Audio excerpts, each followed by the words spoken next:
BOP clips में स्वागत है आपका। देखते रहो, आगे बढ़ते रहो। मैं आपको बताता हूँ कि आजकल कुछ होमोसेक्सुअलिटी के रेप केस भी सामने आते हैं। ओके, वो तो अभी रिसेंटली ही मैंने पढ़ा, शायद कल या परसों ही मैंने पढ़ा था। कोई एक राज्य से था, कोई एक 30-32 साल का कोई आदमी था और वो कई टाइम से आसपास के जो बच्चे थे वो उसको घर पे बुलाता था और कोई नशीला पदार्थ कोई पिला के ये दुष्कृत्य करता था। अच्छा। तो ये मैंने अभी ही 2 दिन पहले ही पढ़ा। तो ऐसे कई सारे मामले तो हमने पहले भी चर्चा की कि 25% ही बाहर आते हैं, लेकिन कहीं ना कहीं ये होमोसेक्सुअल क्या पर्टिकुलर टर्मिनोलॉजी थी? Homosexual rape case. Yes, homosexual rape case. तो वो कहीं ना कहीं बाहर नहीं आते। तो ये भी एक सोचने वाली बात है कि वैसा नहीं है कि कोई लेडी या कोई लड़की पर ही रेप होता है, लड़के पर भी रेप होते हैं, आदमी पर भी रेप होते हैं। तो ये भी हमें सोचने वाली बात है। कहीं ना कहीं ये रूट कोज पे जाए तो ये एक ही पॉइंट मुझे दिखता है। मैं कई दिनों से, जब से ये कोलकाता रेप केस का मैंने सुना पढ़ा देखा, तब से मैं सोच रहा हूँ कहीं ना कहीं ये एक ही रीज़न है और वो है मेंटालिटी। जी, सही बात है। और देखिए, आपने जैसे बताया कि जब भी कोई पुरुष को देखकर आकर्षित होता है ना, तो इसका अर्थ ये भी नहीं है कि वो 100% होमोसेक्सुअल ही है।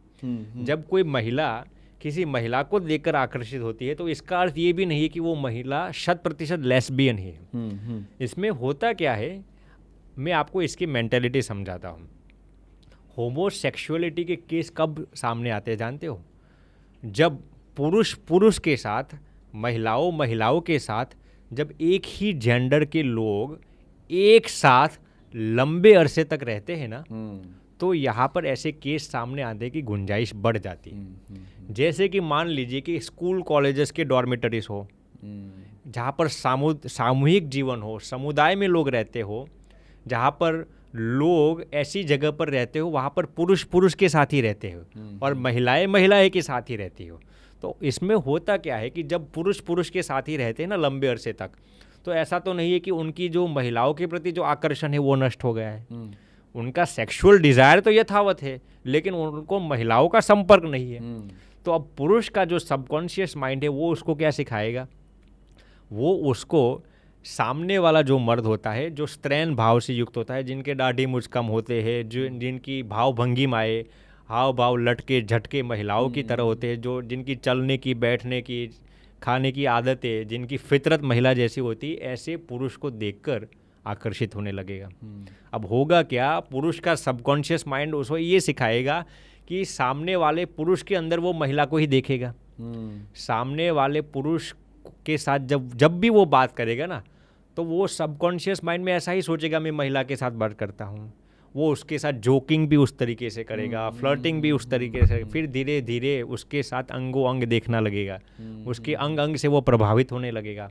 फिर धीरे धीरे ऐसे होमोसेक्सुअल रेप के केस होते हैं, लेकिन अक्सर होमोसेक्सुअल के केस बाहर ही नहीं आते। जानते हो क्यों? समाज के डर से। इसके 2 प्रमुख कारण हैं। क्योंकि जो रेपिस्ट होता है ना, वो या तो जिस पर बलात्कार करता है ना, जो होमोसेक्सुअल इंसान होता है उस पर जो बलात्कार करता है ना, उसको या तो प्रलोभन दे के बंद कर देता है या फिर धमकी दे के बंद करता है।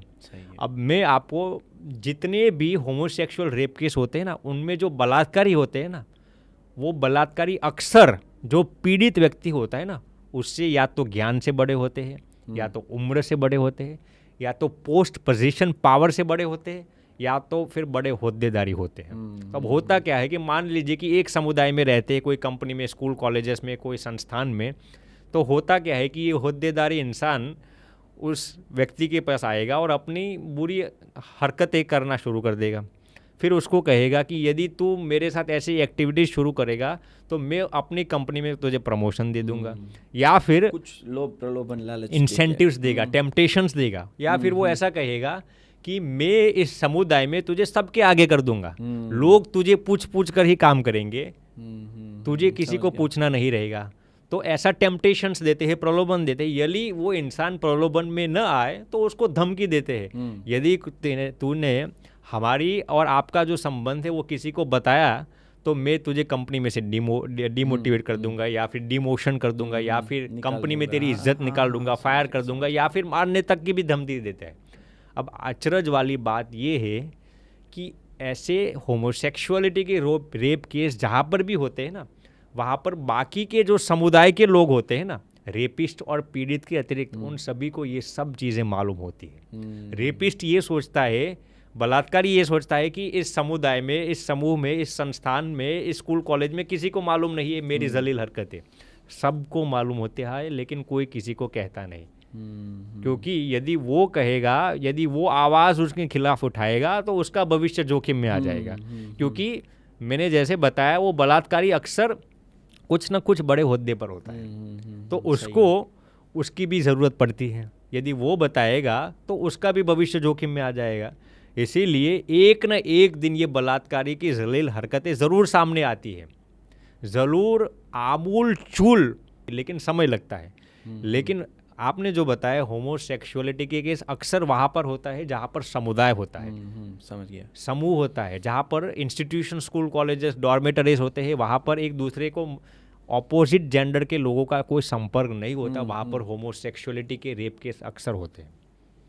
तो ये पूरा मामला हो गया। अंत में मैं आपको साहिल जी इस विषय में इतना ही बताना चाहूँगा कि मान लीजिए कि कोई 30 सालों से अच्छा एक इलेक्ट्रिकल इंजीनियर है, कोई एक अच्छा इलेक्ट्रिशियन है, मान लीजिए कि कोई गुजरात इलेक्ट्रिकल बोर्ड का चेयरमैन है।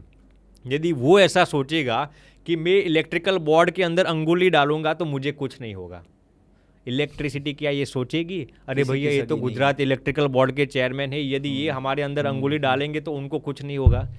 इलेक्ट्रिसिटी आपका क्या पोस्ट, पोजीशन और पावर है उससे कोई ताल्लुक नहीं रखता। सही है। यदि आपने इलेक्ट्रिसिटी के साथ खिलवाड़ किया तो इंसान मर जाएगा। वैसे ही चारित्र को आपका समाज में क्या पोस्ट, पोजीशन और पावर है उससे कोई ताल्लुक नहीं है। सही है। यदि किसी ने चारित्र के साथ खिलवाड़ किया तो वो जीते जी मर जाएगा, नष्ट हो जाएगा। यदि किसी ने स्त्री पुरुष मर्यादा का उल्लंघन किया, चारित्र के साथ खिलवाड़ किया, तो फिर वो चाहे भले ही कोई IAS हो, IPS हो, डॉक्टर, इंजीनियर, पॉलिटिशियन ही क्यों ना हो, अरे संत, सन्यासी, फकीर, मौलाना, प्रीस्ट, पोप या धर्मगुरु ही क्यों ना हो, यदि किसी ने चारित्र के साथ खिलवाड़ किया तो चारित्र उसको जीते जी मार देगा। चारित्र की कीमत बहुत होती है। अपने चारित्र को हमें अच्छी तरह से संजोए रखना चाहिए, क्योंकि उसकी उम्र हमारे आयुष से कई गुना अधिक होती है। बहुत ही बड़ी बात की स्वामी जी, क्योंकि आपके पास कितना पैसा है, आप क्या हुद्दे पर हो, वो कोई मायने नहीं रखता, लेकिन अगर आपका चारित्र्य अच्छा हो तो आपको सब लोग पूजेंगे।